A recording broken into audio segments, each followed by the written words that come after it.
So now that you've seen how to get great content ideas, your strategy is going to be to create great content on your social media, on your blog, everywhere you can. Create this great content, show people that you offer great value, that you know what you're talking about, build some social proof, and then send people to a lead magnet or your squeeze page or whatever you're going to try to get people into your sales funnel. First show the great content and then try to get them into the funnel. So it's a method of turning people from cold means they have no idea who you are, to warm means they have an idea who you are but they haven't opted in or purchased, to hot means they've opted in or purchased. And then I like to separate hot actually between hot being people who have opted in but not purchased, and then my buyers, which is people who have purchased. Because people who opt in doesn't mean they're actually going to be profitable. Just because they've opted in doesn't mean you're going to make money from them. You make money from the buyers. So I like to separate even my hot list into my normal opt-ins and my buyers. So that's your strategy. Turn the cold, the people that don't know about you, use your great content to turn them warm, and then use your squeeze page and your lead magnets to turn them into hot. And then use your follow-up series and your emails to turn them into buyers. You're going to have to tailor your content, as I mentioned before, to the different social media. Don't just create one bit of content and share it in the exact same way across every single platform, because it doesn't work the best way that way. You need to create the content and post it specifically for that platform. So if it's on Twitter, it's going to have to be especially for Twitter, because Twitter you have a very limited amount of characters. You're not allowed to write a lot, whereas if it's a blog post, you can write as much as you want. So tailor it for the different social media platforms. Use audience pixels whenever possible for retargeting. So the pros and cons of social media, free social media traffic. The pros: brand exposure, you can build retargeting audiences, show social proof, and the potential to go viral.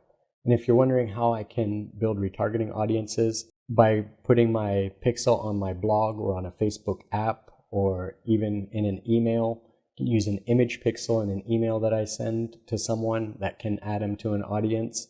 Links, I can add my pixels to links. So if someone clicks on a link, then they're added to my audience. There's a whole bunch of different ways that you can use pixels with social media to grow your audience. Also on YouTube, if you use AdWords to advertise on YouTube, you can automatically create audiences from anyone who's watched one of your videos, anyone who's viewed your channel, anyone who's viewed one of your YouTube pages. You can very, very easily create audiences using YouTube, which is one very powerful and beneficial thing about YouTube. Facebook has started this, so you can also create audiences from videos.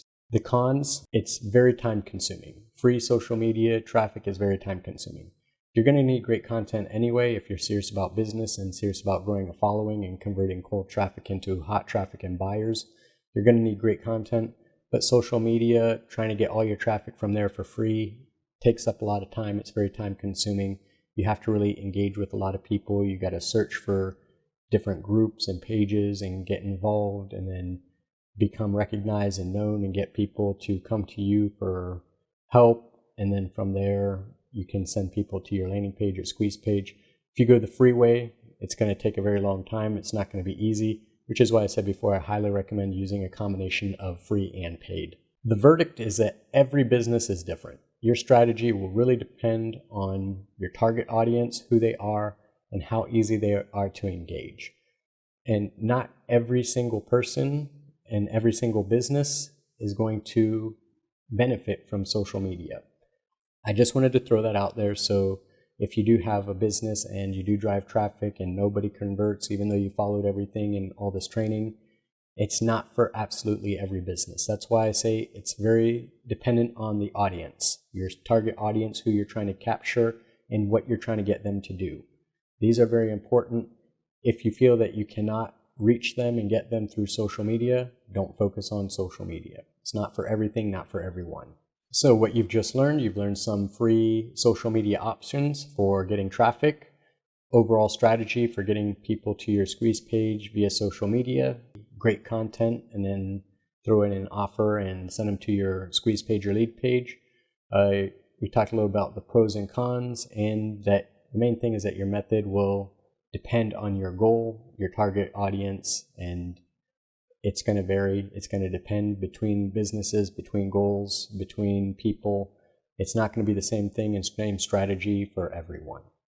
So your action item is to start to come up with great content ideas for social media posts. And I know I've given this as an action item before, but it's important, and I keep harping on great content. Check out Paper.li as part of this action item. Check out Google Similar Pages, the two Chrome extensions. Google Chrome extension is the Similar Pages. Paper.li is not a Google Chrome extension. That's the first website that I showed you. The other extension that you can use is Evernote. So use Evernote to keep your content organized. Use Paper.li and Similar Pages, and even something like Google Trends if you would like, to find good content. Determine what social media platforms fit your business, and then start to go from there and start to build things up from there. That's it for the social media free traffic. Next, we're going to take a look at using free traffic through blogging and SEO and through forums and question websites.